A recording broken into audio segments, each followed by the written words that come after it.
منتظر تھے کہ ہم سب کے حضرت امیر شریعت دامت برکاتہم اپنی باتیں آپ سب تک رکھیں اور ہم لوگ آپ کی نصیحتوں کو اپنے دل میں سمو کر ایک نیا پیغام اور زندگی کا نیا احساس لے کر یہاں سے جائیں۔ مشہور ہے کہ این خانہ ہما آفتاب ہے، اللہ تعالیٰ نے اس خانوادے میں میری کو جو عصمت عطا فرمائی ہے، آپ ظاہر شروع کیجیے حضرت منگیری رحمۃ اللہ علیہ کی ولایت، حضرت منت رحمۃ اللہ علیہ کی فراست، حضرت ولی کی حکمت و بصیرت سب کو جمع کیجیے اور اس خاندان پر جو کچھ ان کے احسانات پوری ملت اسلامیہ پر ہے اس کو ایک ایک عنوان دے کر پڑھیے تو آپ یہ محسوس کریں گے کہ ہم دنیا میں یہ سوچ رہے تھے کہ ہمارے شریعہ کے امیر شریعت کون ہوں گے، لیکن اللہ کے یہاں انتخاب ہو چکا تھا کہ اسی ہی خانہ ہما آفتاب میں سے اللہ امیر شریعت کا انتخاب کر چکا تھا۔ آج وہ امیر شریعت ثانی یعنی آٹھویں امیر شریعت کی حیثیت سے ہم سب کے درمیان جلوہ افروز ہیں۔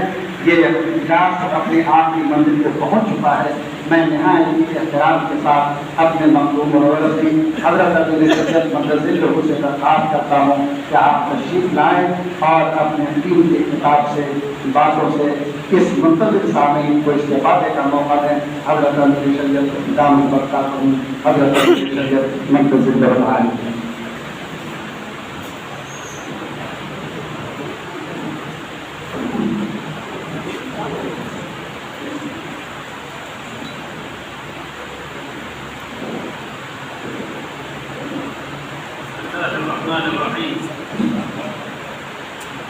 الحمد لله رب العالمين والصلاة والسلام على رسوله الكريم وعلى آله وأصحابه أجمعين، أما بعد، حاضرین کرام السلام علیکم ورحمۃ اللہ وبرکاتہ۔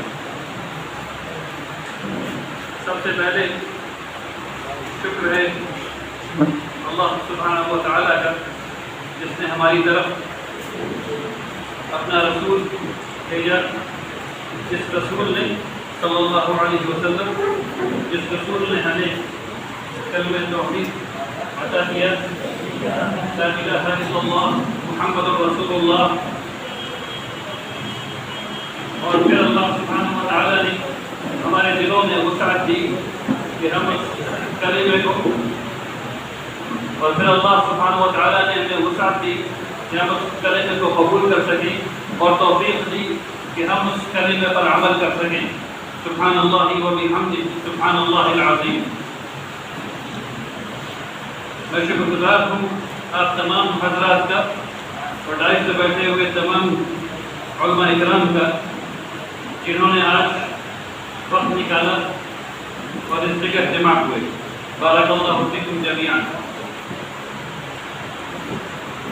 آپ کے سامنے عمارت کے مقاصد، عمارت کا قیام اور اس کی تاریخ بھی پیش کی گئی۔ آپ کے سامنے بہت ڈھیر ساری توقعات کا اظہار بھی کیا گیا، عمارت کے نسبت سے بھی اور میری نسبت سے، اور یہ سب چیزیں صحیح ہیں، کیونکہ عمارت اسی کے لیے بنائی گئی۔ سب سے پہلے میں آپ سے یہ کہنا چاہتا ہوں کہ عمارت کسی ایک مسلک کا ادارہ نہیں ہے۔ عمارت میں جس نے پڑھا لا الہ الا اللہ محمد رسول اللہ، وہ عمارت کا حصہ ہے، چاہے آپ کو پتہ ہو یا نہیں پتہ، آپ عمارت کے حصہ ہیں۔ میری خواہش ہوگی آنے والے چند سالوں میں کہ عمارت کی تنظیم کو ہم لوگ آخری گھر تک لے کر کے جا سکیں۔ وہ گاؤں جہاں ابھی بھی گاڑیاں نہیں جا سکتی ہیں، شاید ٹمٹم جاتے ہوں ابھی بھی، وہاں تک لے کر کے جایا جا سکے۔ اور یہ کام اکیلے عمارت کی تنظیم نہیں کر سکتی، اس کام میں تمام ملی تنظیموں کو حصہ لینا ہوگا انشاءاللہ۔ میرا ارادہ تمام ملی تنظیموں کے ساتھ مل کر کے اس کام کو آگے بڑھانے کا ہے، صحیح ہے انشاءاللہ۔ دوسری بات، تعلیم کے نقطہ نظر سے بہت ڈھیر ساری باتیں کی گئی۔ مجھے بہت خوشی ہے کہ پچھلے چند دنوں میں جب میں عمارت کے کام کا جائزہ لے رہا تھا تو مجھے مسرت ہوئی، اور میں بتانا چاہتا ہوں آپ کو کہ عمارت کم از کم 96 مکاتب ابھی چلا رہے ہیں. مجھ سے ایکچولی مجھے تھوڑا پہلے جانے دیجیے اور بتانے دیجیے کہ مجھ سے یہ کہا گیا، کئی لوگوں نے مجھ سے آ کر کے کہا کہ عمارت صرف چاند دیکھنے کی آرگنائزیشن ہے اور عمارت چندہ وصول کرنے کی آرگنائزیشن ہے، اور یہ انتہائی غلط ہے. یہ انتہائی غلط ہے. عمارت 300 لوگ، عمارت میں ابھی 300 لوگ کام کر رہے ہیں تقریباً، اور عمارت ان صوبوں میں یعنی اڑیسہ، جھارکھنڈ، بہار، مغربی بنگال کے کچھ علاقے ہیں، وہاں تک پہنچتی ہے ایکچوئل، یعنی اس کا اثر وہاں تک موجود ہے، لیکن اس کا اصل اثر پورے ہندوستان پر ہے. تو میں آپ کو یہ بتانا چاہتا ہوں کہ عمارت صرف چاند دیکھنے کا اور چندہ جمع کرنے کی آرگنائزیشن نہیں ہے. 96 مکاتب ہیں جو عمارت کو آپریٹ کر رہی ہے. عمارت آج 280 سے زیادہ وفاق کے مدارس کے ساتھ کام کر رہی ہے. الحمدللہ رب العالمین اسکول چلا رہی ہے. یہ بات بالکل صحیح ہے کہ یہ آبادی کے تناسب کے حساب سے بہت تھوڑا ہے. عمارت کا اثر کا حلقہ جو ہے اس میں تقریباً 2.5 کروڑ مسلمان ہیں. 2.5 کروڑ مسلمان کو 96 مکتب سے اور 280 وفاق کے مدارس سے اور چند اسکول سے پورا نہیں کیا جا سکتا. یہ بات صحیح ہے، لیکن ایسا بھی بالکل نہیں ہے کہ عمارت نے کوئی کام نہیں کیا.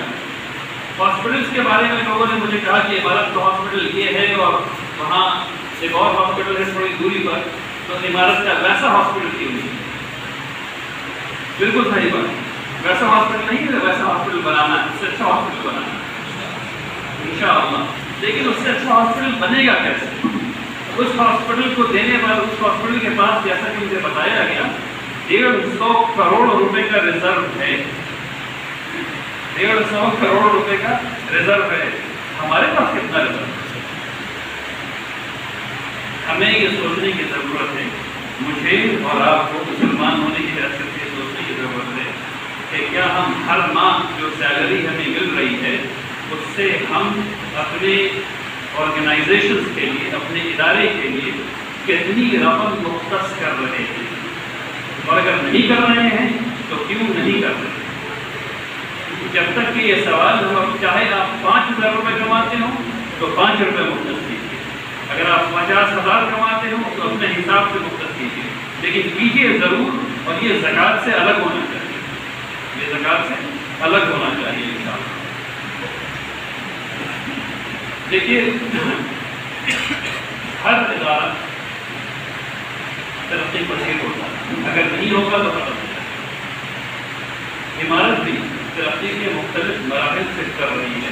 ایک مرحلے پر آئی ہوئی ہے، یہاں سے آپ کو اور مجھے ساتھ مل کر کے اس ادارے کو ایک جہت تک لے کر جانا ہے. اب اس کے ذمہ دار آپ اور میں، ہم لوگ اس کے ذمہ دار. یہ مسئولیت صرف میری نہیں ہے، یہ مسئولیت یہاں بیٹھے لوگوں کی نہیں ہے، صرف یہ مسئولیت میری بھی ہے، ان لوگوں کی بھی ہے، اور آپ تمام حضرات کی ہے. جب ہم لوگ مل کر کے اس ادارے کے لیے کام کریں گے، جب ہم مانیں گے کہ ہم عمارت شرعیہ ہیں، تب کام ہوگا. اور ہمیں یہ ماننا کام کرنے کے لیے آنے والے وقت میں انشاءاللہ ہم لوگ پاپولیشن پر ریسرچ کرنے کے بعد مکاتب کو اور بڑھائیں گے انشاءاللہ. والد صاحب رحمۃ اللہ علیہ نے ہمارے شرعیہ کو ایک مشن دیا تھا کہ ہر ڈسٹرکٹ میں جو صدر مقام ہے اس جگہ ایک ریزیڈینشیل اسکول کھولا جائے. آپ کی مدد سے انشاءاللہ اور اللہ سبحانہ و تعالیٰ کے فضل سے ہم لوگ اس کام کو کریں گے اور جلدی کرنے کی کوشش کریں گے. ٹھیک اسی طریقے سے مدارس کی تعلیم ہے، مدارس کی تعلیم کو بھی بہتر بنانے کی کوشش کریں گے. جو بھی کا لفظ ہے وہ اس لیے کیونکہ باقی اور چیزوں کے بارے میں پہلے کہا بھی کا مطلب اس لیے کہ اس کو بھی آخر میں کریں گے انشاءاللہ. اسی سے شروع کریں بسم اللہ. وقت ختم ہو چکا ہے لیکن چند باتیں آپ سے کہنی باقی ہیں. دیکھیے مجھے پتہ چلا ہے آپ سب لوگ دربار شریف میں بیٹھے ہیں. پٹنہ میں مسلمانوں کے اندر اخلاقی خرابیاں جو آ رہی ہیں کو ہم لوگوں کو دور کرنا پڑے گا. ہمارے اندر پٹنہ شہر میں کئی خطوں میں نشے کی بیماری ہے. ہمارے اندر بہت یعنی اسلام کو نہیں سمجھنے کی وجہ سے، اسلام کی تعلیم نہیں ہونے کی وجہ سے الحاد کی بیماری آ رہی ہے. لوگ ایتھیزم کی طرف جا رہے ہیں، لوگ ایگنوسٹسزم کی طرف جا رہے ہیں. ٹھیک اسی طریقے سے میں یہ دیکھ رہا ہوں اور مجھے بتایا بھی گیا ہے کہ جہیز کی لعنت سے ابھی تک ہمارا سماج پاک نہیں ہے. ہم لوگ ابھی تک جہیز دے رہے ہیں. اسراف کے سلسلے میں یہ ہے کہ ہم لوگ دعوتیں بڑی بڑی کر رہے ہیں. اگر ہم لوگ دعوت کو چھوٹا کر دیں اور جو پیسہ اس سے بچتا ہے وہ بیت المال میں جمع کرا دیں تو کتنا اچھا ہوگا. دعوت میں اگر ہم لوگ صرف ایک روٹی اور ایک پارچہ گوشت کا کھا لیں عید کے بجائے تو کتنا اچھا ہوگا کہ باقی رقم بیت المال میں جمع کریں. کتنا اچھا ہو کہ آپ کی شادیوں کا جو پیسہ ہے وہ بیت المال میں چلا جائے. کتنا اچھا ہو کہ لوگوں کو آپ بلائیں اور نکاح میں دعوت نہ کریں، ولیمے میں دعوت کریں. کتنا اچھا ہو انشاءاللہ. یہ سب تمام ممکن ہے جس پہ ہم لوگوں کو مل کر کے کام کرنا ہے. دو اور بہت اہم باتیں ہیں. ہم لوگ اپنی زندگی میں وصیت نہیں کرتے. آپ میں سے اگر میں ابھی کہوں ہاتھ اٹھانے کے لیے جس نے وصیت کر دی ہے تو پہلی بات نہیں تمام نوجوان مجھ سے پوچھیں کہ ہم بات تھوڑی رہ جاتے ہیں، ابھی تو بہت زندہ رہنا تو وصیت کرنے کی ضرورت ہے. جی میرے بھائی، وصیت کرنے کی ضرورت ہے. اگر آپ صحیح وصیت نہیں کریں گے تو آپ کا مال خراب ہو جائے گا. ٹھیک ہے نا، یہ لازمی ہے کہ وصیت کی. دوسری بات یہ بھی ہے کہ وراثت. مجھے یہ بھی بتایا گیا ہے کہ ہم لوگ اپنی بچیوں کا جو مال ہے وہ ان کو صحیح نہیں پہنچا رہا. وراثت میں جو ان کا حق ہے وہ تک نہیں جا رہا. یاد رکھیے جو مال اللہ تبارک تعالیٰ کے حکم کے خلاف ڈسٹریبیوٹ کیا جائے گا اس میں برکت نہیں ہوگی، وہ ختم ہو جائے گا. تو اللہ کے حکم کی پابندی کیجیے، اللہ کے حکم کی پابندی کیجیے. آپ میں سے ہر آدمی دارالقضا تک پہنچ سکتے ہیں. آپ میں سے ہر آدمی عمارت شرعیہ آ سکتے ہیں، دارالقضا تک پہنچ سکتے ہیں اور پوچھ سکتے ہیں. آج حضرات موجود ہیں، آپ پوچھ سکتے ہیں کہ کیسے اپنی وراثت کو تقسیم کریں. ہمارے پاس یہ چیز ہے، اس کو کیسے تقسیم کریں، اور وہ آپ کو بتائیں گے اور آپ کو اس پر عمل کرنا چاہیے. ابھی کچھ بات آئی، صرف ایک جملے میں بات نکل گئی. دو مسلمانوں کے درمیان تیسرا، دو مسلمانوں کا حکم یعنی جج صرف مسلمان ہو سکتا ہے اور فیصلہ اسلام کی شریعت کے مطابق ہونا چاہیے. آپ میں سے ہر شخص کو یہ چاہیے کہ اگر وہ کسی تنازع میں پڑ گیا ہے تو سب سے پہلے عمارت شریعت سے رجوع کرے، دارالقضا سے رجوع کرے، اپنا فیصلہ اسلام کی شریعت کے مطابق کرائے. انشاءاللہ باتیں کرنے کو بہت ہیں لیکن انشاءاللہ آگے پھر موقع ملے گا. اخیراً آئیے دعا کریں کہ اللہ سبحانہ و تعالیٰ عمارت شریعت کو اس احکام بخشے، ہم لوگوں کو ہماری نیتوں کو صاف کرے، ہمارے قلب کو سلیم کرے، ہمارے عمل کو صالح کرے. بسم اللہ الرحمن الرحیم.